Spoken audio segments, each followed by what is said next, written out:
it's the sound. Sometimes I wonder, don't want to be found. That's why I say keep your feet on the ground. Hang a string of bright bells, leave the key in the door.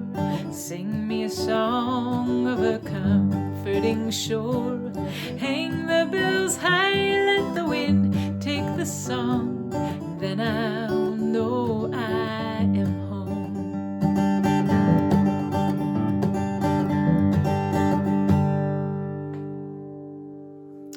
Hello, this is the Perkins County Almanac, and I am Eliza Blue, broadcasting to you live from the tiny songhouse on the Western Prairie.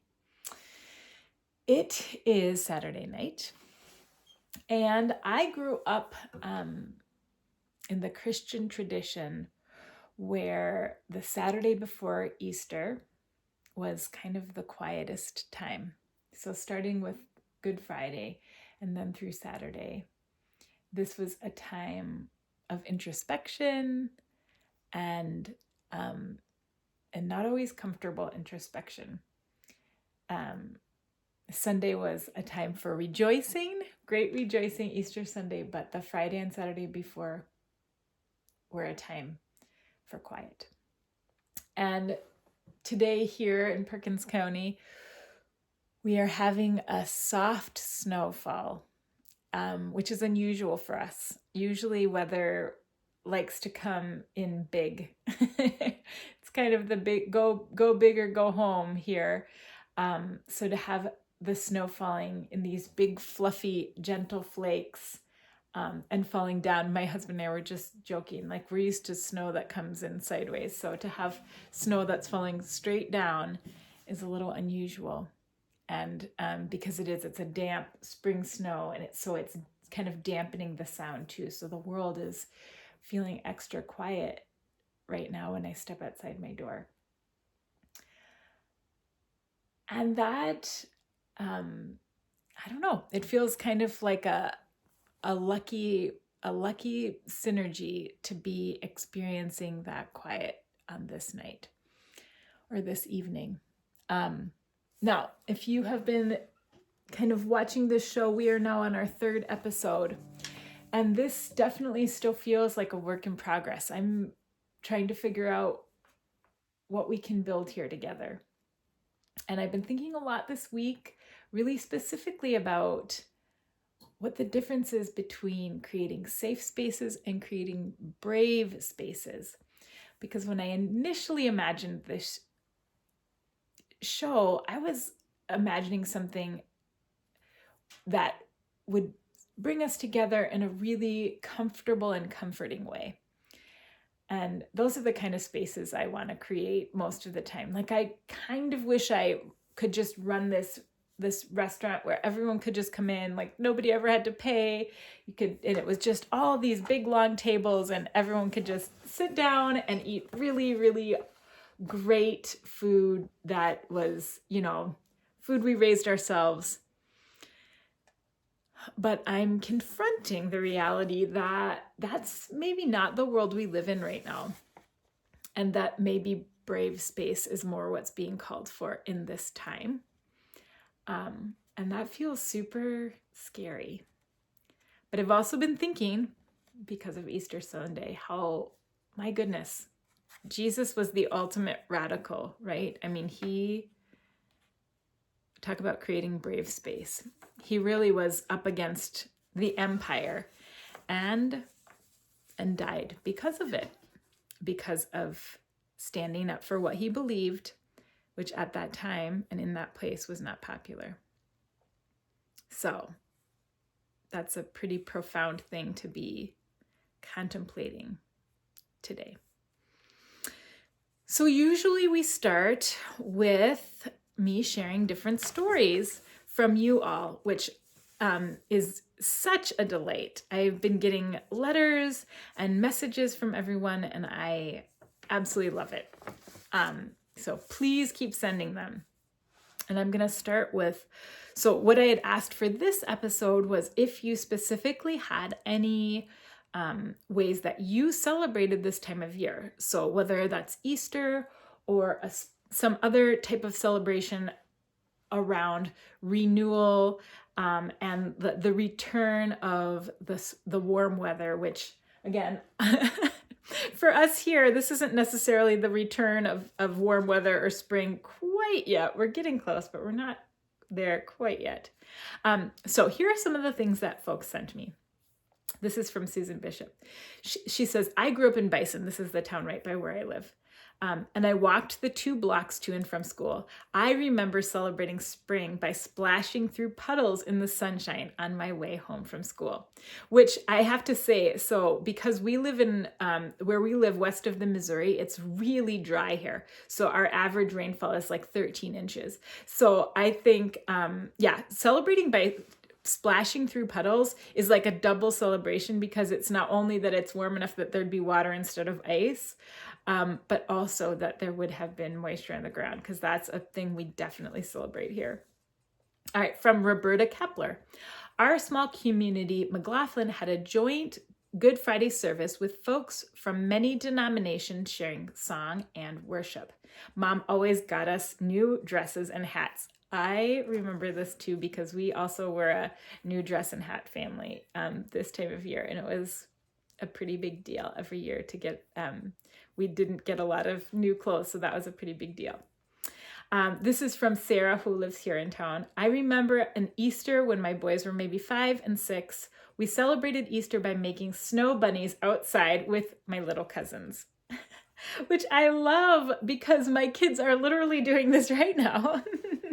I told them, I was coming here to do this, and then I said, you guys should make some little bunnies, so when the Easter bunny comes, the Easter bunny will see what you've made, like little welcome bunnies.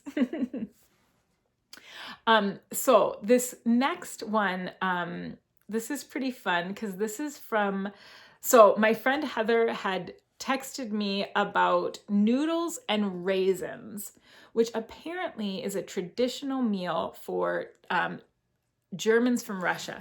Now, I'm not sure how well this demographic is known outside of the Dakotas, but my husband's grandmother was a German from Russia, and it's a very specific culture that is different than Russian and German.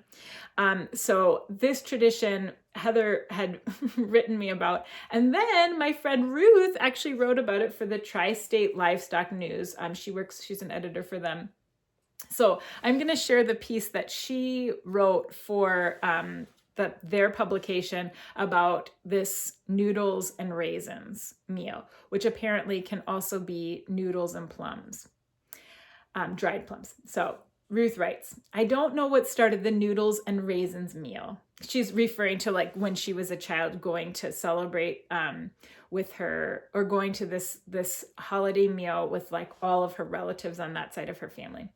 I don't know what started the noodles and raisins meal. My guess is that by Easter time in the Ukraine, as well as Dakota Homestead days, there were not a lot of options for meals.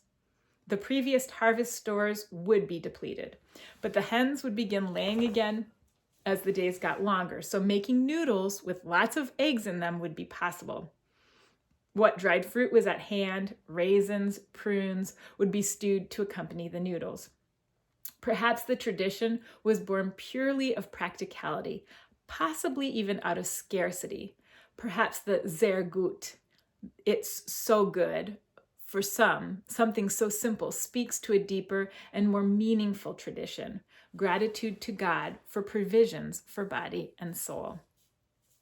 And that's really interesting in and of itself, because the idea of Good Friday, which is, this just came up when I was talking to my kids about the name Good Friday. Why is it good? Why is it called good when it is a sad day? And I don't have an answer, but I like what Ruth is saying here, that it speaks to a deeper, meaningful truth about being in a position of gratitude, even in what can be the bleakest times. And again, I mean, when we think about, for folks who are living pretty far north, Easter doesn't actually fall in the time of abundance, right? It doesn't even fall in the time when you might be harvesting spring greens already. Like, we're not there yet. So this, in fact, would be the hardest time of the year, because this is when you're sort of at the absolute end of your provisions, except for eggs, which we'll talk about in a minute. And then there's one more. This is from my friend Andrea, and she said that her family always celebrated the first day of spring by grilling outdoors. It didn't matter if it was snowing, and she lives in this area too, so it didn't matter what the weather was. That was what they did. They were cooking outdoors as soon as spring arrived, and I love that. I think that attitude is kind of what we have to do when we have this many months of cold weather in a row. So I have one more that I want to read to you, and this definitely falls into the category of brave space. This is from my friend Penny, and her experience of Easter is very different, and I think deserves as much recognition as my friends who have experiences of Easter that are beautiful and full of gratitude. So this is what Penny wrote to me. I don't do Easter. It's not from my cultural reference, but instead an imposed church practice brought with my father's people to take more land from my mother's people here at White Earth Ojibwe Nation. So I refer to these flowers only by the name prairie crocus. And this is a flower, the pasque flower, which is also sometimes called an Easter crocus, because this is the time of year it blossoms. And she writes, they are all wrapped up in new beginnings for my husband and I. We had been friends for 3 years. In the spring of 2006, we were officially dating and doing that thing, showing each other our favorite places and spaces. One of my private and favorite spaces has always been the site of my parents' first farm. I didn't grow up there. In the way of things, they had moved to help care for aging grandparents by the time I came along. Eventually, the land was transferred to U.S. Fish and Wildlife land, though I could still see where my mother's garden was and find her irises still growing along the tree line. I spend days there, gathering medicine plants, picking chokecherries and wild plums, drinking spring water that tastes like the well from my childhood home located 2 miles east. This is where I wanted to take my husband to be, though April wasn't my usual time there. We went anyway. And in setting out our picnic on a south-facing bluff overlooking the spring-fed lake, I met my first prairie crocus. The entire hill was covered in sweet pink, lavender, and green. I believe beauty exists to comfort us in what can be a painful and hard life here. Today, the prairie crocus symbolizes to me the beauty and comfort this relationship with my now husband brings to the both of us. And I talked a little bit about the pasque flower in our last episode, because it is a flower that can bloom even in the snow. So it is a very, very beautiful symbol of sort of the endurance and the tenacity that I think does sort of uplift us here in this life that can be very, very hard. And one more thing I'll add to that. My friend Kevin Lack, who left us now, it's been, I guess, 1.5 years. And for some reason, I think of him a lot in this time of year, in the spring. He was the first person that taught me the Lakota word for the pasque flower, which I was going to pronounce, but now I'm too scared because I think I'm going to mess it up. But the translation into English was umbilical cord, like a flower that represents the umbilical cord. And that's because when it first comes up out and the bud comes out of the snow, it looks like sort of a baby's navel after the umbilical cord has been cut.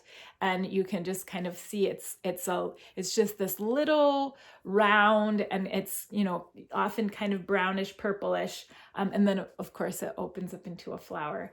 But I thought that was such an interesting image too, in terms of, this idea that when we are moving from winter into spring, we're going from the time of darkness into a time of light, which is exactly what happens when we move from inside our mother's womb to the world outside, where we come to see light for the first time.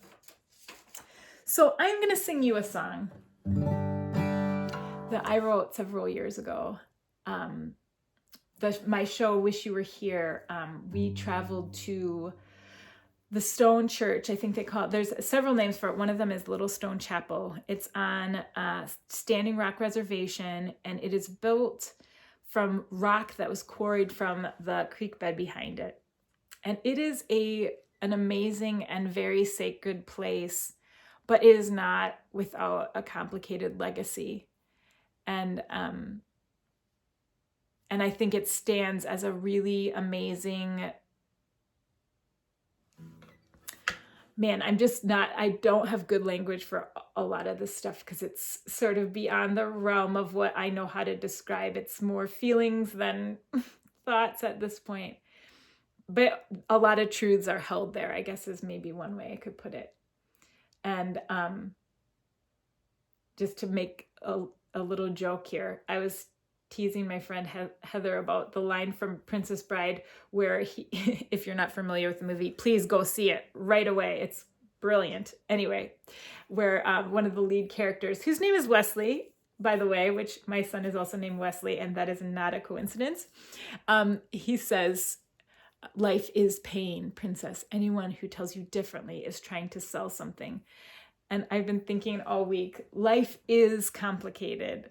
Anyone who tries to tell you differently is selling something. So I'm not trying to sell you anything because I'm openly acknowledging life is really complicated.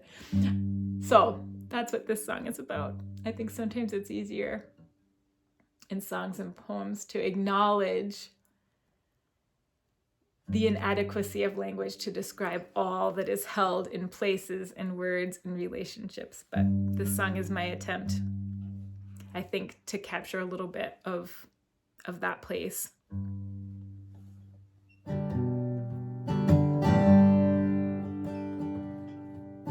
Speak to me of history, a whispering,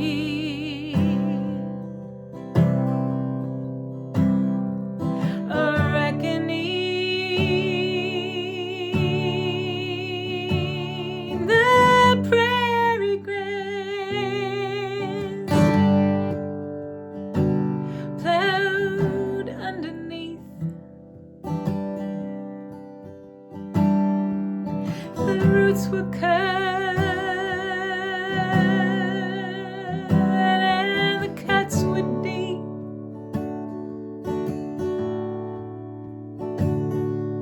And where you are, I have not been, and I don't know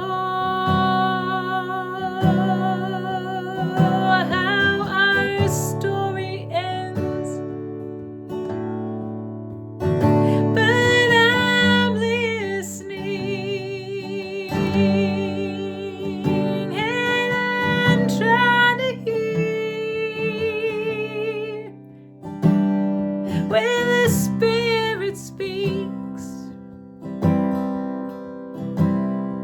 whispers in my ear. So let's gather seeds, grows the threshold stone, and we'll see what grows.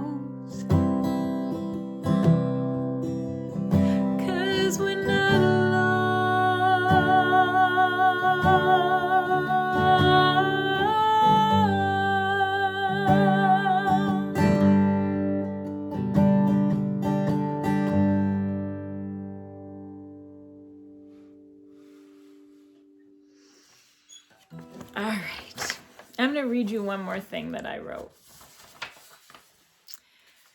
Now, I think a lot of you probably know this, but I didn't grow up here.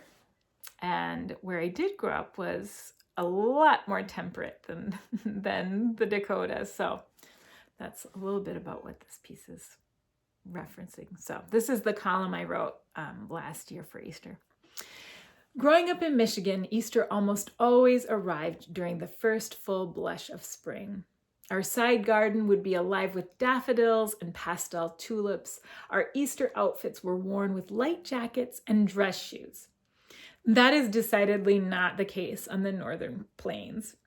We've had multiple Easter blizzards during my decade on the ranch, and unless it's a drought year, no one is surprised when the Easter egg hunt in town gets moved inside because there's too much snow on the ground.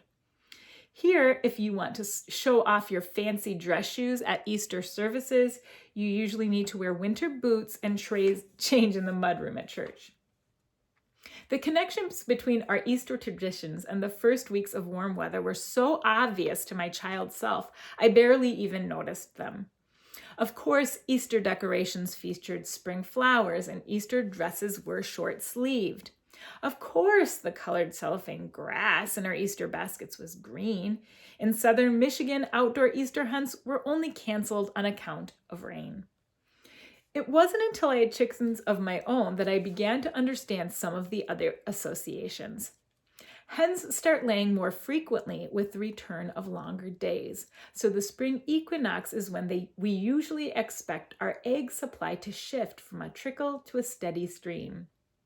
Every morning, my daughter goes out with a small wicker basket to collect eggs from the coop, and it never ceases to tickle me that it looks like she is carrying an Easter basket when she returns, right down to the multicolored eggs nestled therein, as we selected our hens for color variety. The themes of rebirth, renewal, and new life that are part of Easter traditions are even more relevant when you make your living working in agriculture, and they feel especially poignant after the kind of epically long, harsh winters we regularly experience here. However, the fact that spring may actually not have sprung when Easter arrives is, well, kind of a big bummer. This year was shaping up to be one of those late springs. Less than a week before Easter, we were preparing for yet another blizzard. The drifts of snow in the yard were still packed hard and deep, and most of them had been around since the first storm just before the winter solstice. But suddenly, almost unbelievably, on Easter morning, that was all behind us. There was no mistaking it. Winter was over. I recently heard someone describe a difficult time in her life that resulted in personal growth this way. I wouldn't call it a gift because I wouldn't give it to you, but I'm thankful for it nonetheless.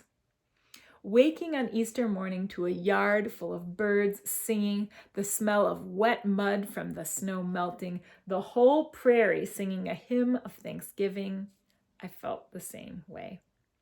Somehow we made it through. Spring had arrived overnight, and the beauty, the sublime, awe-inspiring beauty of spring was made infinitely richer by experiencing the length and breadth of a winter like the one we just endured.